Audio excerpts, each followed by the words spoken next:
So as you guys know, we're here for 1 Million Cups to bring entrepreneurs around and hear their stories and hopefully help them understand the problem and, kind of help them with the things that they need in their journey and their entrepreneurism. We're going to have a presenter come up, a healthcare medical device. So it's kind of a special place in my heart. And I'm excited to learn more about it because I don't know too much about Paxor Medical. But the whole goal here is, if we share 1 million cups, we can grow our entrepreneurial communities. So big thanks to the Kauffman Foundation, everything that they're doing to make all of this possible. And we think if we share 1 million cups of coffee, we can really move the needle on entrepreneurism here in Central Arkansas and then around the U.S. So without any further ado, thank you guys for coming out. And I'd like to introduce Patrick Anderson with Paxor Medical. Can you all hear me? Yeah, great. Well, good morning. My name is Patrick Anderson, as Spencer said. I represent Paxor Medical, and I'm excited to be here this morning, and I'm excited to share the story of Paxor Medical with you. So, actually, let me go back. Title of this Innovation in Clotting Prevention, Paxor Medical's Rapid Acquire System. So to give a general idea before I get into the nitty-gritty, what this is a urinary catheter placement device. So keep that in mind as we go forward. So who we are. At Georgia Tech, I was part of a master's program. It's called the Biomedical Innovation Development program. And so we were a team of 5 in the class, and we were tasked with coming up with a novel medical device. A urologist in the local area in Atlanta came to us and said, hey, CODIs are a problem. That's catheter-associated urinary tract infections, and there really needs to be some innovation here. And so this is the team that we formed: Aparna Sudarshan and Prativa Shakkumar. That are 2 international students from India. Lorenzo, he is a registered nurse, but he was also in the program. So we really leaned on his experience, over 12 years being a nurse. Jacob Upperco, biomedical engineer from Tulane, and I, of course, am a biomedical engineer from the University of Arkansas. So what we do, Paxor Medical's vision is to develop a line of products that seeks to alleviate the burden of catheter-associated urinary tract infections. Simple as that. If we look at what the problem is, there's over 400,000 cases of catheter-associated urinary tract infections in the U.S. a year. And of these over 400,000, approximately 69% of these are deemed preventable. And also, urinary tract infections have a 10% mortality rate tagged to them. So that's almost 14,000 deaths a year that could have been prevented of that 69% that are deemed preventable. And one of the major driving factors of this is CODIs are not reimbursed by the Center for Medicaid Services and Insurance. So if you get a healthcare-associated infection, CODIs being the vast majority at 40%, that is a direct cost to the hospital, and they have to eat that cost. They are not going to get reimbursed, and those rates of CODIs affect their overall reimbursement. So if you've got CODIs going on in the trauma center or in the ICU, that's affecting what a cardiologist gets reimbursed or anyone else in the hospital, because it's the whole reimbursement landscape. If you're performing poorly in one area, the whole hospital is penalized. And so the average cost per patient per infection for CODIs is around $1,000. But this is a little misleading. Sometimes you can get out for cheaper, but if a patient becomes septic, that's $14,000 for one infection that could have been prevented. And a trend that is pretty scary and represents the urgency of our device is that of all the healthcare-associated infections, CODI rates are going up at about 6% since 2009, while all other infections are coming down. So the current solution, antibiotics. That's the go-to if you get an infection in the hospital, antibiotics. Well, as we can see, recently there's been a lot of media attention on antibiotic resistance in hospitals, and this is directly related to that. A lot of times they just prophylactically prescribe antibiotics. There's no sign of infection yet, but they say, well, might as well get it in the system just in case they get one. And so the other thing is CODI intervention programs. That is, a healthcare facility brings in a whole bunch of people to, retrain the staff and have people over their shoulder saying, hey, why is this catheter in? How long has it been in? Does it need to come out? Does a new one need to put in? And this became, or this creates a stressful environment, and it's expensive. These programs can get up to $30,000. You have no guarantee for positive results. And once the people that are, overbearing and over their shoulder leave, you can see creep. So you can bring your rates down, but as soon as these people leave, the rates can start to creep back up. So I'm going to present to you our solution. This is the Paxor Medical Rapid Acquire System. This is, our current iteration of the prototype. What this is basically an extension of the clinician's hand. We wanted to target females in particular with this device, the first iteration. And as you'll see later, there's a 30-to-1 ratio of catheter-acquired urinary tract infections between females and males. So what this device is, the nurse, basically what they would normally do in a catheterization procedure is, they manipulate the anatomy. I'll try not to keep the terms too, generic here, but they have to make sure that the area is clean, that they can see, and that they can place this catheter without contaminating it on the way in.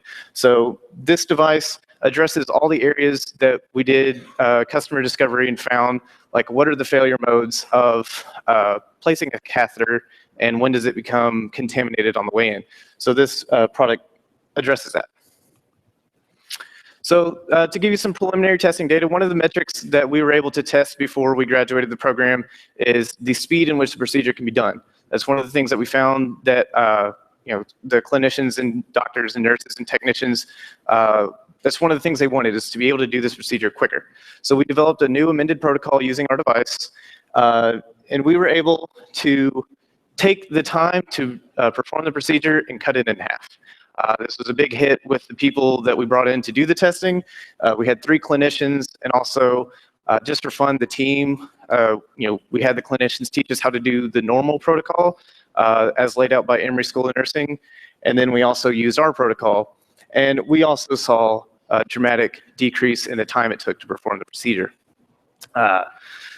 So to get into our business strategy for this device, one of the things that we're looking at is the catheter market is, a 1.15 to 1.6 billion dollar industry, and there's about 100,000, or not 100,000, 100 million urinary catheters sold every year, and of those 100 million, about 25 million are the Foley indwelling urinary catheters, the ones that you think of being placed in the hospital. And so the big gorilla in the room in terms of the market is Bard Medical, based out of Covington, Georgia. They have roughly 80 to 85% of the market share of indwelling urinary catheters. And so what we're trying to do is position ourselves in a way in which we can take our device and basically add it to Bard's portfolio, or maybe one of Bard's competitors. This is just a scenario that we laid out. And so what we would do to kind of increase interest from healthcare facilities into accepting our device is what we call value sharing propositions. And this has been a big trend in healthcare currently, is where doctors don't want to take too big of a risk on their patients' care. And so with a new device, you line out an agreement with the facility and say, hey, listen, if you solely use our device, we expect X amount of reduction in your CAUTI rates. And so if you get X amount of reduction based off, your previous year's data, that should save you, Y amount of dollars. If it saves you Y amount of dollars, then you can share that cost savings with us and, give us the good data we need to, get this product nationwide. If, for instance, the CAUTI rates don't change or they increase, then the additional costs that you incur will be offset by us. So that's kind of a win-win for doctors. So they can test something new. If it works, they give up a little bit of the savings that they incurred. But if it doesn't work, then they're not burdened by an increased cost. So in terms of where we need to go from here, regulatory and clinical trials is the big cost driver for a healthcare project. Worst case scenario, our device could be considered a class 2 device. We're hoping for it to be a class 1, which, there's not a whole lot of controls and the regulatory strategies it's pretty simple. You just basically tell the FDA, hey, listen, it's a class 1. Here's some data. Here's some numbers, and is it okay if we go ahead and start producing this? And they'll say, okay, fine. But if it's a class 2, they want to see robust clinical trials. They want to see a lot of data, and they want to see, a whole lot of things. And so that can creep up. A Stanford study back in 2005 estimated that to get a class 2 device through regulatory and clinicals, it's going to cost an average of $24 to $31 million. So like we said, we're trying to make sure that we get that class 1 classification and move on from there. This device would need to be injection molded. So we're looking at, some pretty expensive upfront molding costs. But, hopefully with, some good pitching and some hard work on our part, we can attain that. Intellectual property is also a big thing in the medical space. You want to make sure you're there first, and you surround yourself with protection in terms of people coming in and encroaching on your idea. But we learned that worldwide protection in terms of intellectual property can get up to 200,000 and even further to make sure that you're covered globally and that you maintain your patent fees. So the other thing is, of course, to start garnering funding. And so our next steps, currently I'm in the pre-accelerator program here at the Venture Center. And so that's to really shore up the business side of things. All of us are technical backgrounds. I'm an engineer by trade. And so in terms of developing business, I haven't got a clue yet. So that's what I'm in here to really shore up, to start getting interest, getting funding, and start a dialogue. After that is really take control of our intellectual property and make sure that it is solid moving forward. And then get through regulatory, get through clinicals, and then file for reimbursement. So hospital's not going to use it if they don't get reimbursed for it. So we would need to apply for a CPT code or get ours filed underneath a current CPT code. And then start selling. This is just a little infographic on, our strategy in building a platform. So one of the things I was told is that, investors really like to see a portfolio of products. And so currently we're focusing on one, the product that I showed previously, but from there, there's a whole market that's still yet to be captured. The in-home catheterization, I know some of you have seen those commercials late night say, oh, we'll send you 200 catheters to your door for people that need to self-cath. There's a market there for making sure that they place those appropriately and cleanly as well. And so the other thing is we're looking to research and develop our own proprietary catheter to make sure that, once the catheter is placed cleanly, that it stays clean. So that's our next steps. And I will open it to any questions you guys may have. Let me know, and I'll just bring it.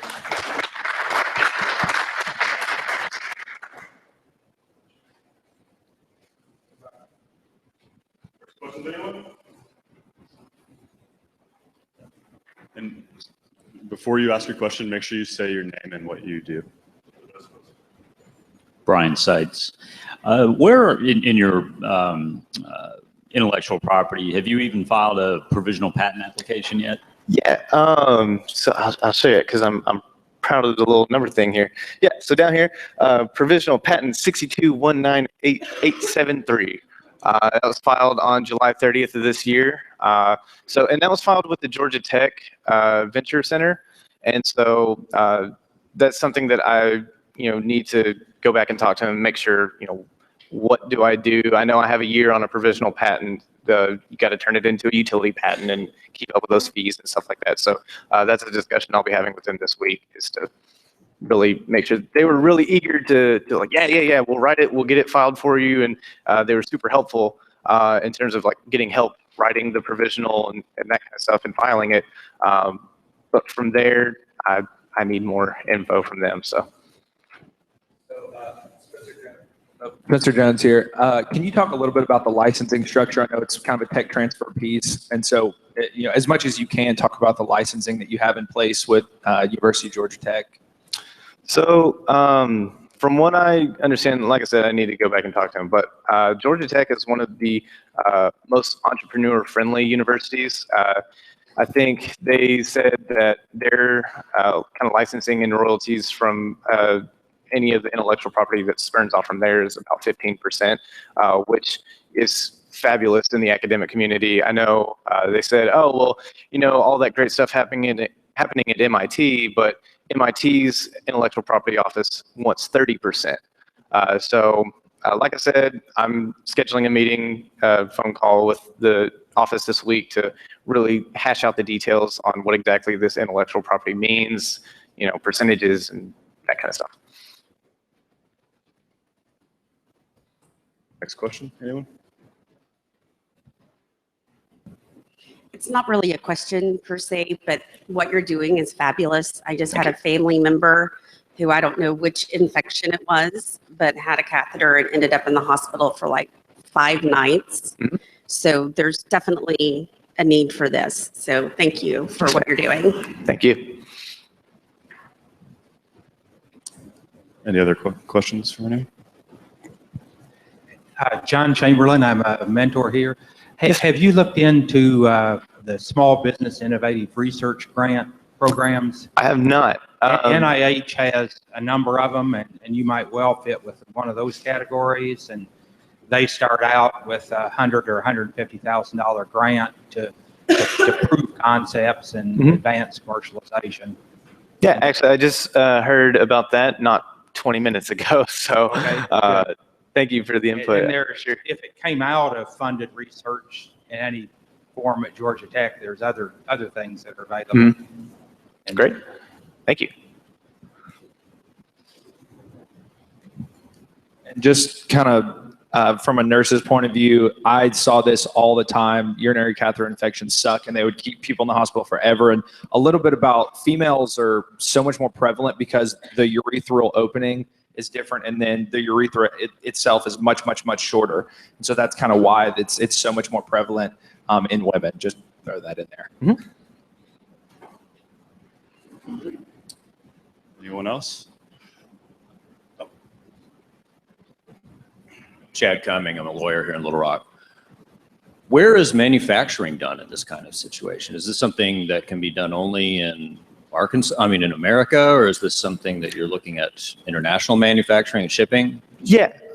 So my manufacturing knowledge and background, we had about like a 3 to 4 week module on manufacturing. So that kind of stuff, I don't have really good, accurate data. It's just my best guesses at this point.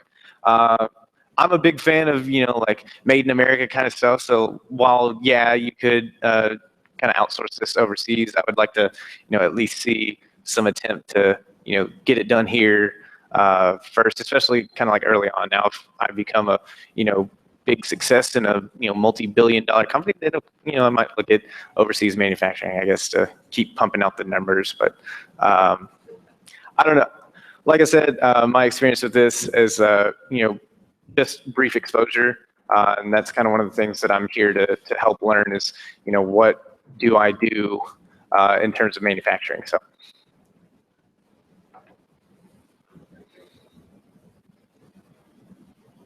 I've got another question. So Bard has a very unique kit, their CAUTI kit, and it is even the placement of each item and then the stacking of each item is it's a very metered and very strategic placement of all those things. So how much research did you do in looking at their packaging, their kits, the way they have their protocol set up, and so that you guys, if you want to partner with them, would be able to slide right in, so it's a low trauma adoption. They don't have to do anything different to their kit if they want to use your product. What research did y'all do on that? Yeah, actually, a great question.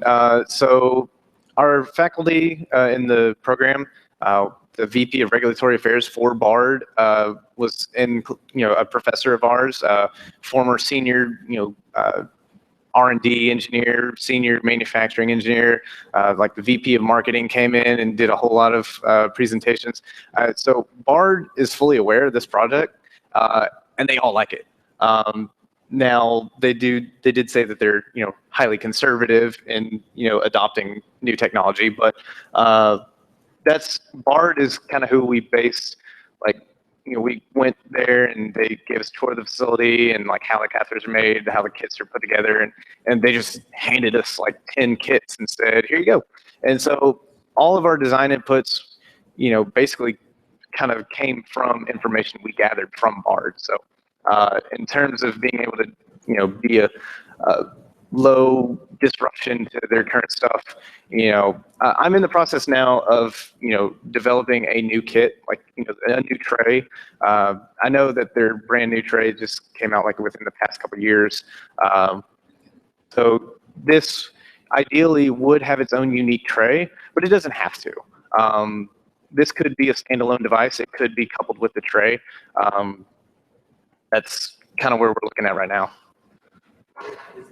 Is there a patient population that this would be primed for or more applicable for, or is this going to be, or are you guys going to indicate that every catheter insertion should use this? That's the goal right now, is every catheter insertion should use this. This first device, especially for women, but this part here is just the female attachment. We're looking to design a male attachment. So inside the kit, you would have, here's the female attachment, next to it's the male attachment, and you just take the device, plug it in, and go. So that's, males are a lot easier, and I'm sure you know that firsthand. So yeah, both hands. So that's been our like primary focus, was to just develop like the thing that's needed the most. So. Jordan Carlisle here. Patrick, you did a great job with your presentation. And as a startup founder myself, I was actually kind of envious because you mentioned not knowing the business background as much, but I could definitely tell that engineering brain was put to use because you had all the details there.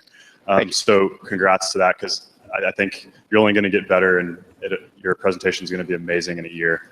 It already was amazing. But one thing I want to piggyback off of from Spencer is, with that target demographic, are there any patients that cannot afford to get an antibacterial infection or a bacterial infection? Is there anybody that it's like hands down, these are the highest risk, and it's going to cost them their life if they get that? Those are the people that I would think I would go to and say, you need to use this because it's going to decrease this because your life is at risk. Right. Of course, people that are immune compromised, for one. The other is patients in the ICUs, in the trauma centers that, they're being, Grady Memorial Hospital in Atlanta, it's, one of the larger public hospitals in the country, or at least in the Southeast. We went in and we toured the ICU, and every single patient in that ICU had a catheter in. And these are the locations that have the highest risk for catheter-associated urinary tract infections. And so that is, the key population that we're looking to help. But to caveat that, those patients, there was one patient in particular, he had been bedridden in that ICU with, life-supporting technology for, I think they said like 2 months maybe. And so that whole time he has to have a catheter in because, he's unconscious and can't get up and all that kind of stuff. So one of the things that we're trying to address with products down the line is maintaining the sterility of the catheter while it's inside the patient. If this device is really targeting the infections that occur within the first 2 to 3 days, because those are directly linked to how cleanly the device was placed. But after day 7, day 10, the infections that occur after those time points are not from placement at that point. They're from contamination afterwards. So that's the next iteration of products, the next line of products that we're addressing is that target demographic. So of those 69% of preventable CAUTIs, this device will not capture all 69%. And we are aware of that. What will capture that 69% is a new catheter with unique and innovative technology that will make sure that it stays clean during the duration of therapy. All right, we have time for probably one more question if anyone has one.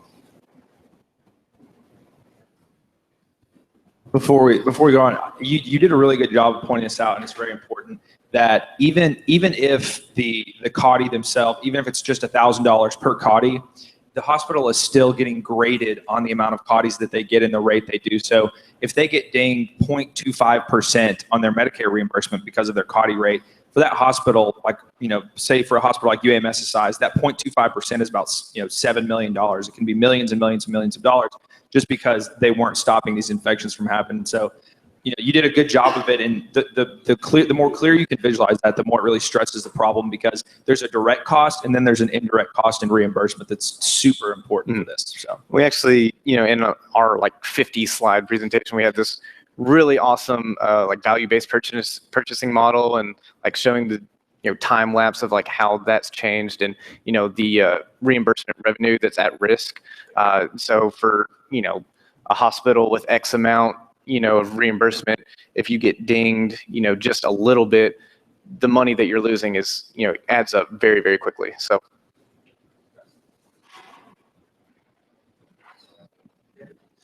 all right, guys. I just want to remind everybody, if you see the social media tags over here, please tweet, retweet, hashtag it, follow up on Facebook. Obviously, Patrick, the much press and PR that he can get, I'm sure it would be much appreciated. For sure. This stuff really matters. I mean, I feel like I was kind of in his shoes some time ago, and I'm still in his shoes in a lot of ways. And the good press and the good PR really helps out. Now, thank you all for coming out, and awesome questions.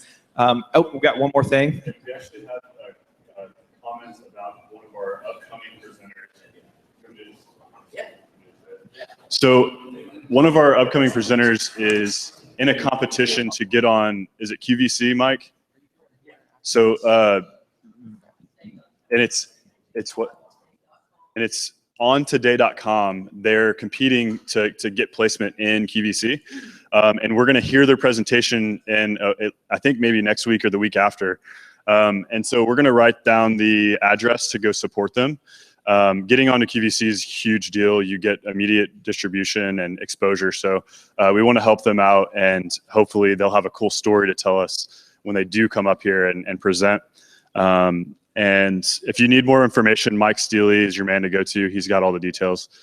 And that's it. Anything from the VC? So today is the last day to register and get the early bird discount for our Jolt Hackathon, which happens on October 17th. So that's it. Thank you, Jessica. Yes. Yeah. Right, that's on me. So tell us what we can do. If you had one thing that you need help with, one thing that you see as a struggle, a barrier, an obstacle that anyone in this group or someone they know might be able to help you with, what would it be? So like I said, I have no prior knowledge of how a business operates. So any type of business administration, project management, project planning, those are the kind of things that I'm really looking to get some really in-depth good help. And one of the exciting things about coming back home to Arkansas to launch this kind of a thing is that we have one of the best business schools in the country up in the northwest corner of the state.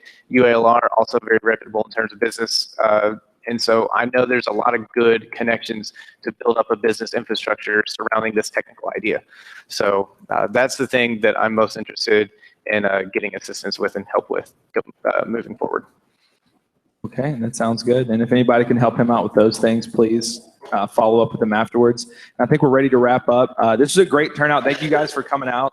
And if there's anything else you need, just let us know. And again, hit him up on social media and get his name out there. This is going to work. I mean, I've been around medical devices for a while, and this is a winner. I really can already tell, because this is a huge problem. I just got back from a conference where Bard spent about $80,000 on a display on impacting CAUTI rates. So kudos to you. But anyways, thank you all for coming out, and have a good rest of the day. Thank you.